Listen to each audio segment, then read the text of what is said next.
Huh.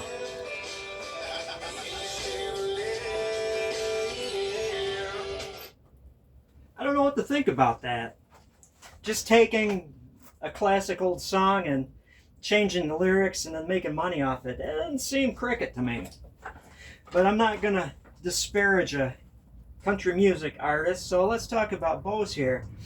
And greenhouses. Man, it is downright hostile. And I had to strip down to my bare shirt because it's too warm in here, man. I'm working on this, which one is it? This maple bow. And I know, question in your mind is it, what kind of maple is it? And, gosh, did I get these things? Let's get the center. I'm going to have to trim one of the tips. How in the world did I do that? The center? No, it's centered. It's like, got the center of the handles lined up. How come the tips aren't the same distance from each other? How could I screw that up? Because I didn't finish working it down to the handle on the maple bow yet. But I mean, to my lines, so it looks like it's shifted this way. We're okay. Now I think this is interesting to say and important. You might say that a lot of my bows look alike, but I like this design. You know, if you find a design you like that works well, stick with it. You know, so and you are not going to buy every single one of my bows. So if it looks like somebody else's bow, a different weight, a little bit different length, maybe a different material, you know, all's fair in love and bows. It just so happens that I'm gonna have to, these, how the heck did I not do that? I admit it. But that is okay, yeah, what the hell did I do?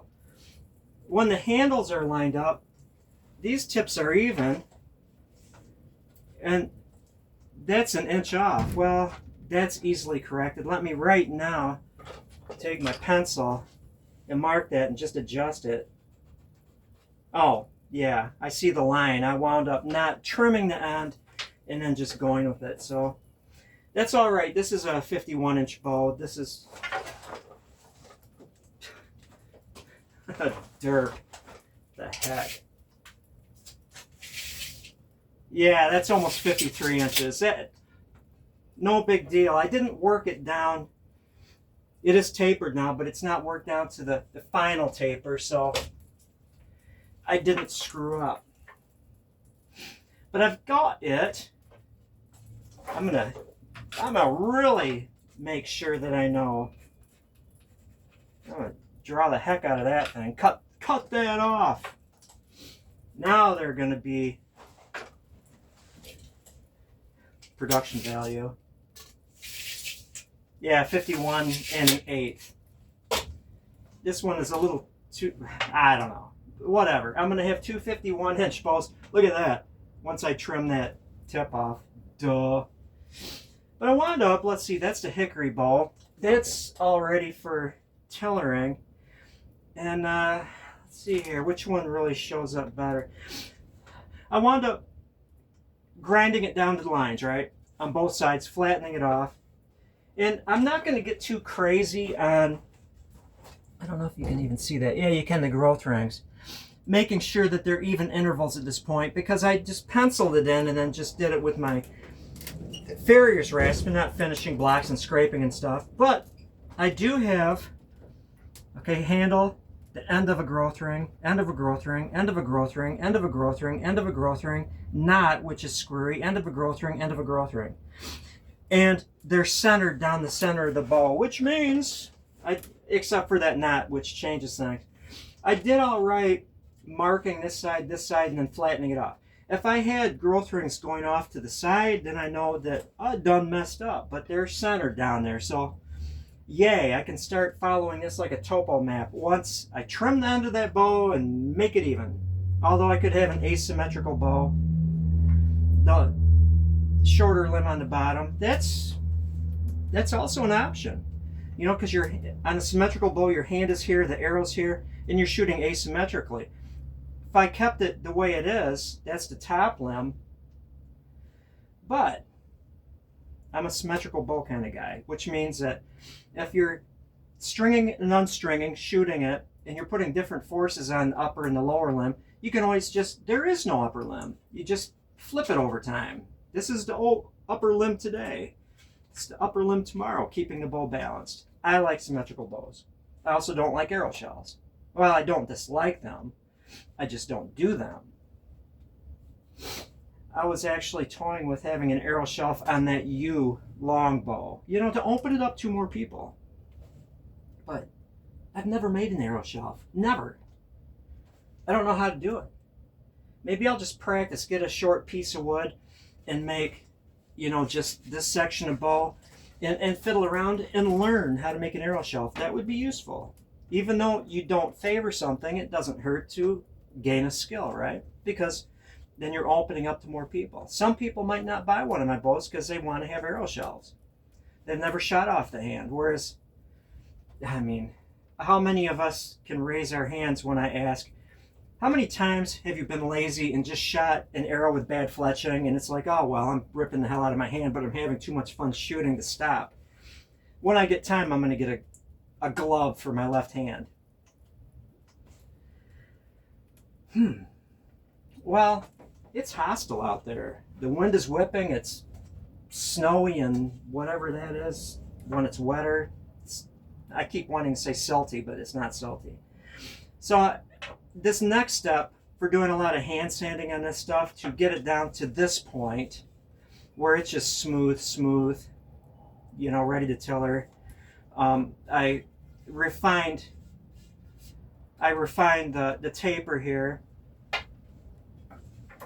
Don't want to work and do a lot of hand sanding and even the orbital disc sander inside here because it would just be miserable. It would be a sandy hell. I'm going to instead pick out, because we've got a winter storm warning that's going to go on for a while, I'm going to pick out 2 more Stavises, and I'm going to have 4 of these ready to then I can go out and tiller it and hand sand and orbital disc sand and not create a sandy hell indoors. So that would work out well. I've got 3 bows that are, the sinew is curing. I've got sinew on the way for these. Mike just gave me an extra 10 tendons because I buy so many tendons from him. I'll have enough sinew for 4 bows. So I'll have 3 plus a series of 4. Then the next series of 3 will 10 bows. I will have in inventory. And what I was planning, my evil plan, not so evil, was to have 20 bows.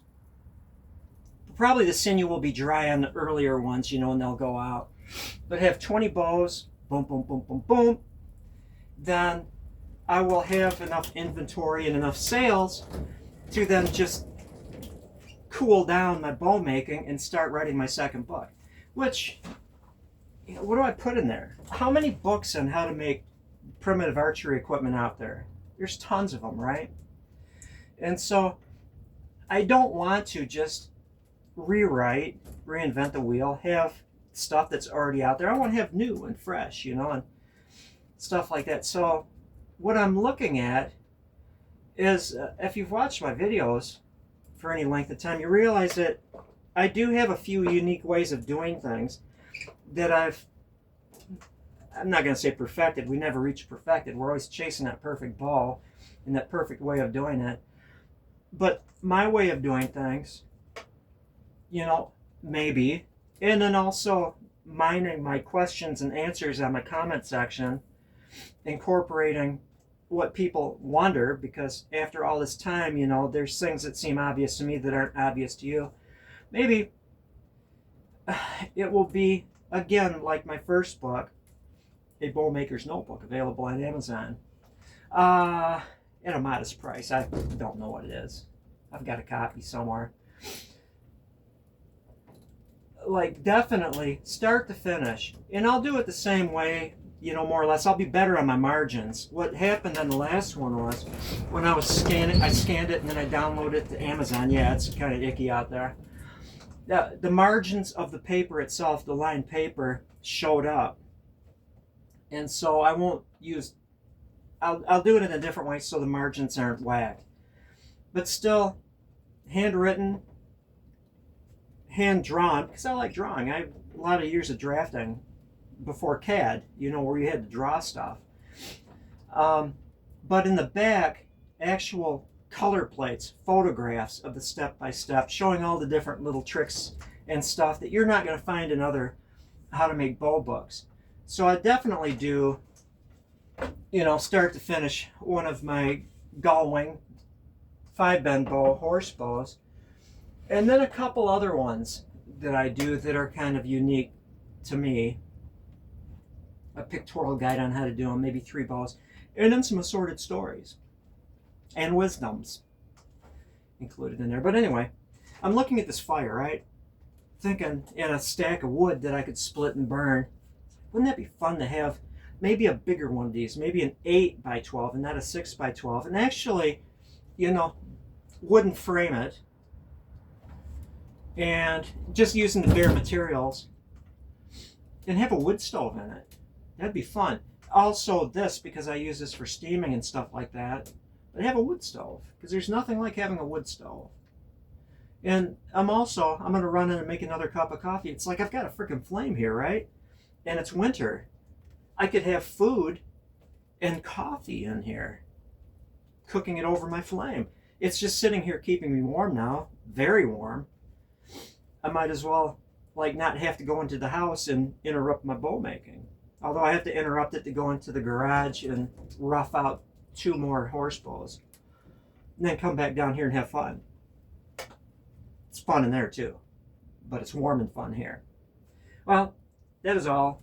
I shall end this Thanksgiving Day marathon of videos at this point.